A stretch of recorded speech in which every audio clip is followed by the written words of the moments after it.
안녕하세요. 청소년 상담사 2급 집단 상담의 정지유입니다. 오늘은 집단 상담의 오리엔테이션에 대해서 한번 살펴보겠습니다. 집단 상담 어떤 걸까요? 우리가 상담이라고 했을 때에는 보통 상담사와 제가 앉아서 1대1로 개인으로 상담하는 것을 생각합니다. 하지만 집단 상담이란 건 말 그대로 여러 명, 8명, 10명 이렇게 다 함께 사람들과 함께 나의 고민에 대해서 나의 내면의 그런 생각에 대해서 이렇게 한번 토론해보고 함께 성장하고 변화하는 것이 바로 집단 상담입니다. 그럼 이 집단 상담 오늘 한번 샅샅이 살펴보겠습니다. 첫 번째로는 집단 상담의 기초입니다. 도대체 집단 상담의 기초에는 어떤 내용이 있을까요? 첫 번째로 집단 상담의 장단점, 그리고 집단 상담의 치료적 요인, 그리고 또 제가 방금 말씀드렸듯이 집단 상담과 개인 상담의 차이점이 있습니다. 집단 상담의 장단점은 어떤 게 있을까요? 가장 크게 보자면 마지막에 말했던 개인 상담과 집단 상담의 차이점인 것처럼 개인 상담은 상담사와 내가 둘이서 1대1로만 얘기를 하게 됩니다. 그렇게 되면 내가 어떠한 행동을 했을 때 나의 이 행동에 대한 피드백은 앞에 있는 상담사 선생님밖에 저한테 얘기를 해줄 수 없습니다. 하지만 집단 상담의 경우에는 8명에서 10명이 내가 이런 일이 있었어요. 우리 보통 그런 일 있잖아요. 나랑 친구랑 약간 다툼이 있었는데 도대체 둘 중에 누가 잘못된 거예요? 제가 잘못했어요? 이런 경우가 있었는데 제가 뭘 잘못한 거예요? 라고 물어볼 때가 있습니다. 그때 보통 우리가 다수의 의견을 들을 때가 있잖아요. 그래서 친구한테 야, 내가 사람들한테 말해봤는데 내가 더 잘한 거래, 네가 이상한 거래 이럴 때가 있잖아요. 그런데 만약에 개인 상담이면 이 선생님의 의견밖에 못 들어요. 하지만 집단 상담의 경우에는 적어도 나 이외에 8명의 사람들의 의견을 들을 수 있기 때문에 뭔가 사회적으로 축소판인 형태를 갖출 수 있습니다. 그래서 집단 상담의 가장 큰 장점은 사회적 축소판을 할 수 있다는 것이죠. 그리고 이 치료적 요인에서도 마찬가지예요. 선생님과 내가 있습니다. 근데 상담 선생님은 왠지 나보다 더 뭔가 내면의 세계에 더 많이 아시는 것 같은 느낌이에요. 그런데 집단 상담을 만약에 하게 되면 나랑 비슷한 사람들이 모였기 때문에 내가 가진 고민이 저 아이도 가지고 있고 저 아이도 가지고 있고 저 아이도 가지고 있으면서 아, 내가 가진 고민이 나만 갖고 있는 건 아니구나. 다른 사람들도 다 나랑 비슷한 고민을 하고 있구나 라고 보편화의 생각을 가질 수 있습니다. 또 무엇이 있을까요? 우리 임금님기는 당나귀기 할 때가 있잖아요. 내가 뭔가 막 짜증나고 분한 게 일이 있었는데 누구 붙잡고 야, 나 오늘 아침에 어떤 일이 있었냐면 하면서 친구들한테 얘기하면 그걸로써 풀릴 때가 있잖아요. 바로 이 집단 상담도 내가 오늘 친구랑 다퉜을 때 나의 이 집단 상담 이게 나중에 우리가 되어서 소속감이 생겨서 내가 어떤 일이 있었냐면요. 이렇게 했는데 정말 짜증나서 미쳐버린 줄 알았어요. 이렇게 얘기를 하면 그 순간 나의 이 억울하고 짜증났던 이 감정이 확 하고 풀어질 수 있는 정화를 느낄 수도 있습니다. 또 어떤 것이 있을까요? 8명에서 10명이 만나게 되면은 저 같은 경우는 언니랑 성격이 엄청 다른데 예전에는 언니랑 성격이 엄청 달라서 많이 다툴 때가 있었습니다. 언니랑 한창 다툴 때 만약에 내가 집단 상담에 참여하게 됐습니다. 그러면 언니와 비슷한 사람이 꼭 8명 중에 한 명은 있어요. 그러면 나도 모르게 오늘 아침에 언니랑 싸우고 오면 아, 저 사람 좀 짜증이 나네. 이유는 뭘까요? 언니랑 비슷하기 때문이에요. 하지만 언니랑 좋은 관계를 유지하려면 바로 이 자리에서 우리 언니랑 가장 비슷했던 저 사람이랑 뭔가 많이 대화를 해보고 그 사람의 의견도 들어보고 또 내가 언니한테 어떻게 말하면 아침에 있었던 일이 풀릴까 하면서 그 사람에게 언니와 성격이 비슷한 그 사람에게 얘기를 해보고 그 사람에게 피드백을 들을 수도 있습니다. 그래서 가족 같은 그러니까 그런 가족 같은 느낌 말고 진짜 가족 구성원이 이 8명에 있다고 생각하고 우리 가족에게서 있었던 일을 이 사람들한테 의견을 듣고 내가 한번 얘기를 해보고 그 다음에 피드백을 받고 집에 가서 더 좋게 얘기해보는 그러한 장점도 있습니다. 네, 그 다음으로는 집단 역동 이해 및 집단 상담 과정을 보겠습니다.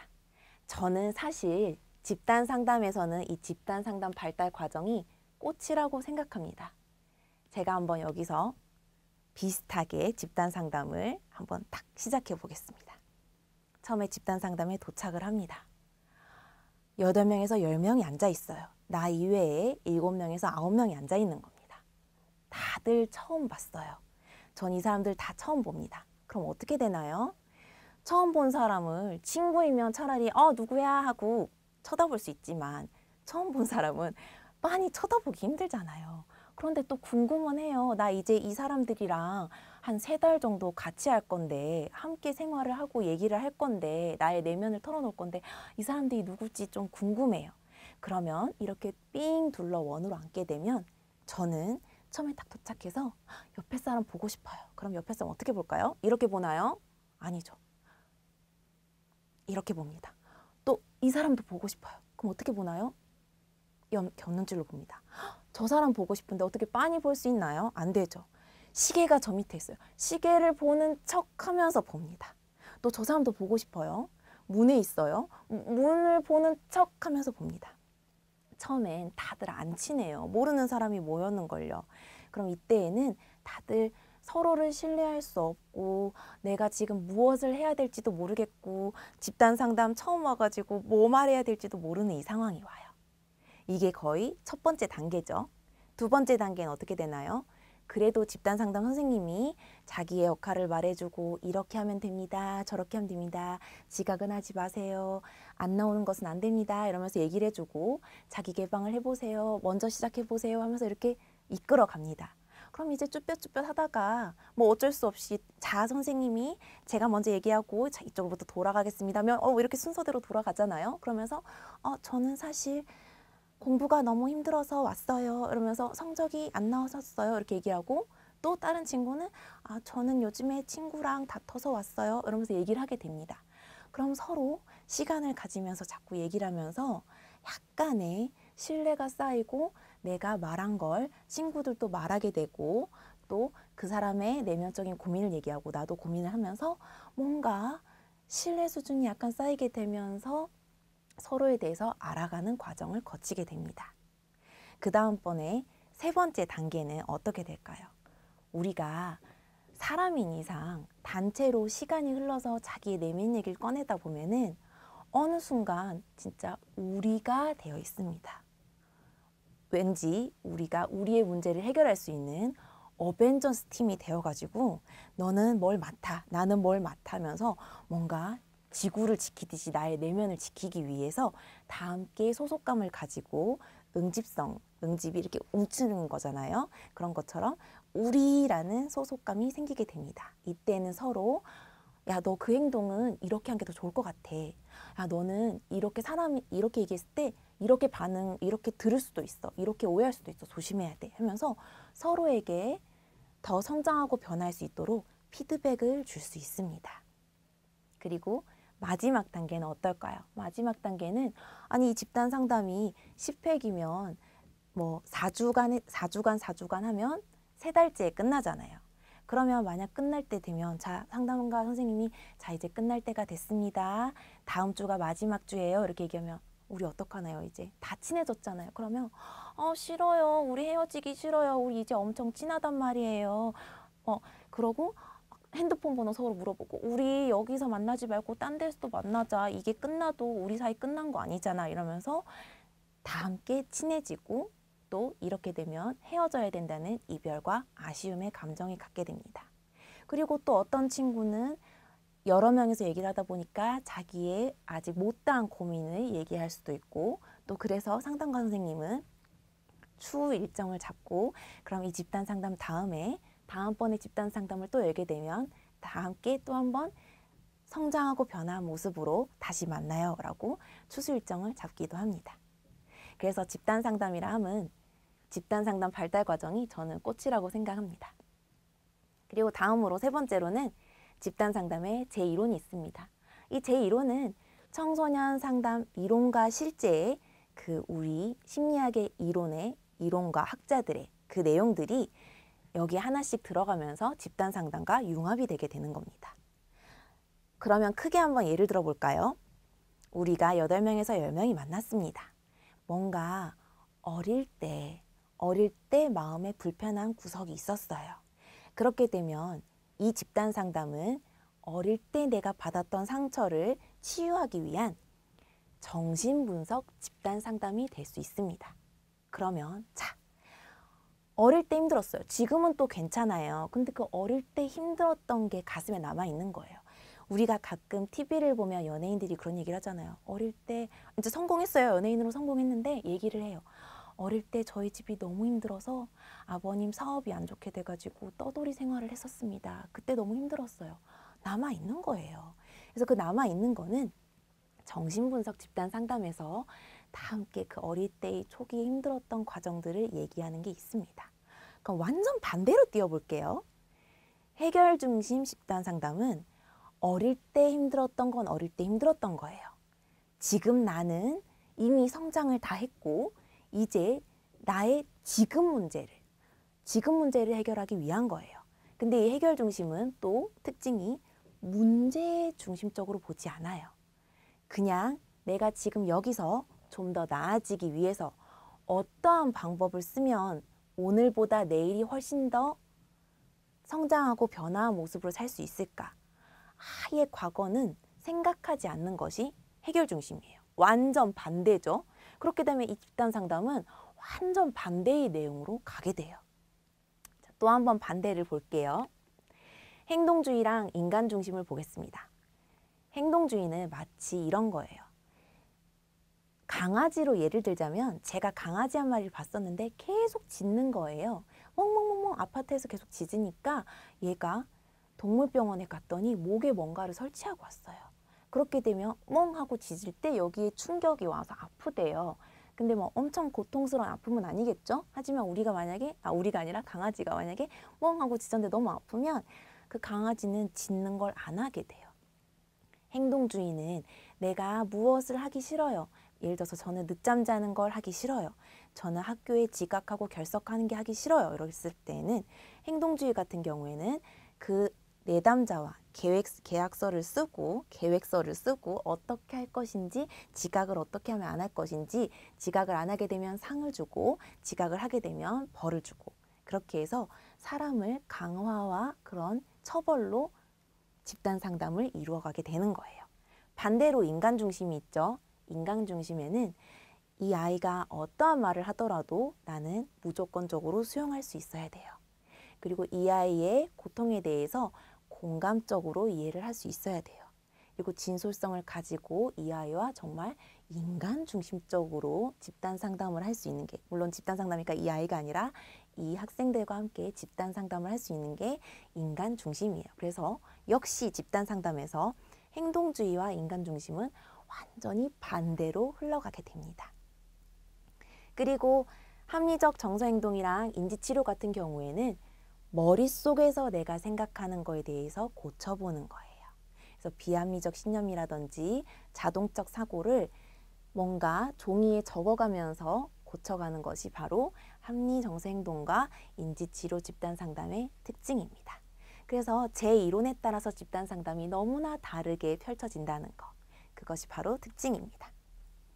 다음으로는 집단상담자의 역할과 기술과 자질이 있습니다. 역할은 어떤 게 있을까요? 일단 아까 이 발달 과정을 얘기했을 때처럼 처음에 다들 막 곁눈질하고 내가 먼저 말 안 하고 남이 먼저 말해줬으면 좋겠고 나는 먼저 말 못하겠고 이랬을 때 먼저 상담자가 모범이 되어서 모델로 보여주는 거예요. 저는 이 나이 때 이런 아픔이 있었습니다. 여러분은 이 나이에 어떤 고민이 있나요? 라고 먼저 모범을 보여줄 수 있습니다. 그것이 바로 집단 상담자의 역할이 되고, 또 우리가 8명, 10명 친구들 모르는 사람 모아봐요. 사실 나랑 너무 안 맞는 사람이 나타나요. 그렇게 되면 어떤 게 있나요? 참을 인이 계속 새겨지게 될 때가 있어요. 뭔가 어떤 사람이 너무 대화 독점을 하고 너무 자기 말만 하고 너무 나의 의견과 다르고 가치관이 다르면 조금씩 짜증이 날 때가 있어요. 사람이라서 그래요. 어쩔 수 없어요. 그럴 때에는 상담자도 마찬가지로 사람이기 때문에 인내심이 있어야 그 집단을 계속 이끌어갈 수 있어요. 그리고 자질에는 예를 들어서 청소년 상담 가면 다문화의 친구들을 만날 수 있어요. 그러면 다문화의 친구들의 그 타 문화에 대해서 내가 알고 공감하고 이해하고 수용할 수 있는 자질이 있어야 됩니다. 이런 것들을 배워보는 것이 여기입니다. 다음 분으로는 집단 상담자의 기술 및 문제 상황 다루기입니다. 문제 상황 어떤 게 있을까요? 방금 제가 말씀드렸듯이 대화를 독점하는 친구가 있어요. 8명에서 10명, 만약에 청소년 상담 같은 경우에는 수업 시간 1시간을 빼서 1시간에 집단 상담을 8명이서 할 수 있어요. 8명이서 1시간이면 한 사람당 몇 분밖에 쓰지 못해요. 근데 한 친구가 얘기를 막 장황하게 늘어놓으면서 끝도 없이 맞아요. 저 이것도 고민이에요. 막 얘기하고 난 다음에 근데 또 다른 고민은 하면서 얘기를 하게 되면 그 시간 내에 한 바퀴를 돌 수가 없어요. 그럴 때에는 이 상담자는 적절히 차단하고 요약하고 다른 친구에게 초점을 이동할 수 있는 능력이 있어야 됩니다. 그리고 또 어떤 게 있나요? 상처 싸매기라고 친구가 뭔가 울면서 얘기를 하려고 하는데 사실 저희 부모님이 이혼을 하셔서 이라고 시작을 하려고 한 내면의 고민을 꺼내려고 하는데 한 친구가 야야 괜찮아. 우리 부모님도 작년에 이혼했는데 아무 이상 없어. 똑같아. 괜찮아. 야 걱정하지 마. 이러면서 친구가 뭔가 지금 고통이 있는데 이 친구는 다 겪었다고 해서 그게 이 친구도 바로 오늘부터 뾰로롱 하고 나도 고민 없어졌어 이렇게 되는 건 아니잖아요. 그래서 이렇게 뭔가 자기의 불안이 다시 올라올 것 같아서 이 친구의 고민과 걱정을 괜찮아 이렇게 해서 덮어두는 그런 상처 싸매기 같은 안 좋은 모습도 보일 때가 있어요. 그럴 때는 상담자가 또 역시 차단을 하면서 너는 그럼 그땐 어땠니? 그리고 지금 이렇게 친구한테 위로를 하는 게 도움이 될까라고 물으면서 이 친구가 왜 이 친구한테 괜찮아 라고 덮는 행위를 하는지에 대해서 동기를 탐색할 수 있어야 됩니다. 바로 그런 점들이 문제 상황 다루기입니다. 제가 이걸 얘기를 안 했네요.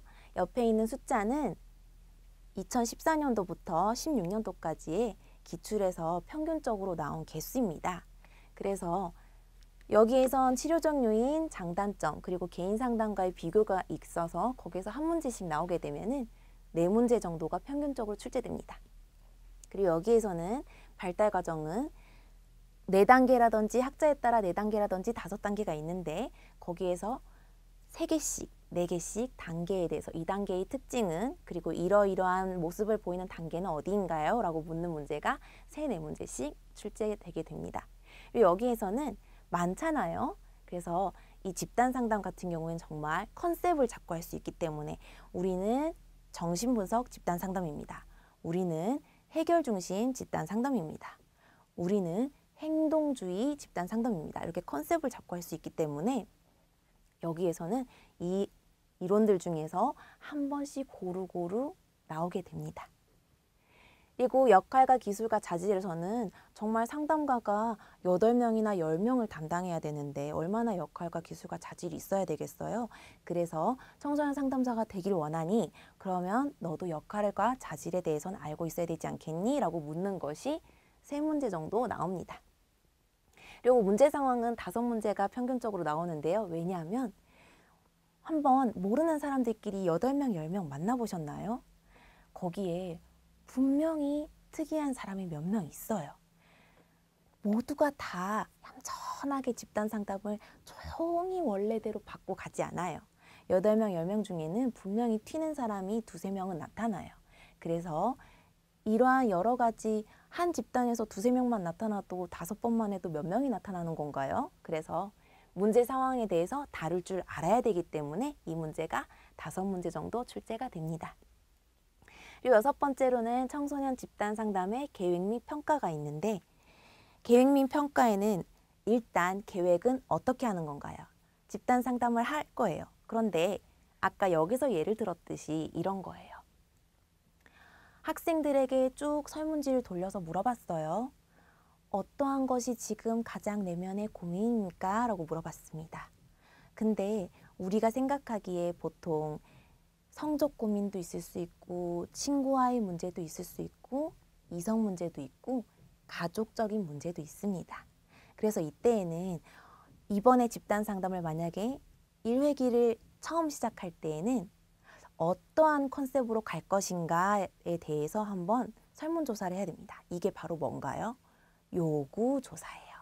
요구조사란 학생들이 선생님 이 문제 좀 처리해 주세요 라고 해서 가장 급한 문제를 먼저 집단 상담에 열게 되는 겁니다. 그래서 가장 아이들이 원하는 요구조사를 한 다음에는 이제 집단 상담에 필요한 친구들을 또 시급한 아이들을 선별하는 과정이 있습니다.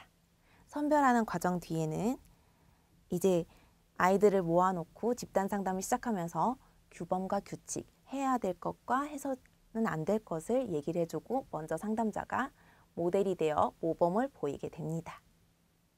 그렇게 해서 집단 상담이 끝났을 때 친구들에게 물어보는 거예요. 학생들에게 어땠니? 그리고 어떤 점을 보완하면 좋겠니? 라고 얘기하면 학생들이 이러이러한 점은 너무 좋았어요. 이 부분을 훨씬 더 회기수를 늘렸으면 좋겠어요. 라고 얘기를 하면 다음번에 한번 그거를 적용해 보는 겁니다.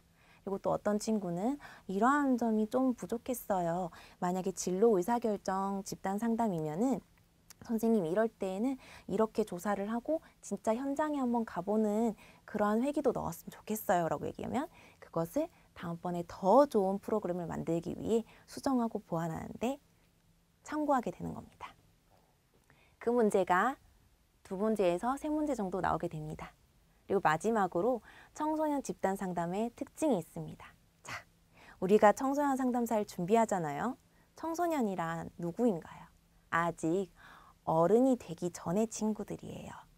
우리가 어른이 됐을 때 어떤 상황을 맞아들였을 때랑 청소년일 때 어떤 상황을 맞아들였을 때는 달라요. 그래서 청소년 상담에 특징이 있을 겁니다. 예를 들어서 어떤 게 있을까요? 일단은 첫 번째로는 담임 선생님에 의해서 비자발적으로 참여하는 친구들이 생깁니다. 그래서 이 비자발적인 청소년들에게는 어떠한 과정을 거쳐서 집단 상담에 임하게 되는지를 알려줄 수 있습니다. 그리고 또 무슨 문제가 있을까요? 우리가 흔히 말하는 중학교 2학년이 걸리는 병에 대해서도 우리가 알 수 있게 됩니다. 그래서 중학생 청소년 상담의 특징이 있을 거예요. 또 그 점에 대해서도 우리가 숙지를 하고 가야 될 것입니다. 그리고 또 우리가 청소년 상담이지만 아동도 포함하고 있습니다. 아동의 경우에는 어떻나요? 산만해서 이 집단 상담의 시간을 너무 길게 했을 경우에는 효과가 좋지 않을 경우가 있어요. 그래서 이 아동 상담 같은 경우에는 시간을 좀 짧게 하고 그리고 또 사람 수도 적게 해서 집중을 할 수 있게 만들어주는 분위기를 조성해 주는 것도 중요하다고 생각합니다. 또 어떤 게 있나요? 청소년이 되면 남녀의 2차 성징이 나타나게 되고 뭔가 남자는 여자가 부담스러울 수 있고 여학생은 남학생이 부담스러울 수 있어요. 그래서 남녀 청소년들은 어떠한 특징이 있는지 또 그 청소년들에 대해서 어떻게 상담을 해야 되는지도 청소년 집단 상담의 특징이라고 볼 수 있습니다. 그래서 우리가 청소년 상담사를 준비하는 만큼 이 청소년의 상담의 특징의 5문제에서 6문제 나오는 것은 꼭 숙지하고 가셔야 될 것 같습니다. 이렇게 오늘 집단 상담 오리엔테이션 한번 살펴봤습니다. 다음으로 넘어가서 좀 더 깊게 살펴보겠습니다. 감사합니다.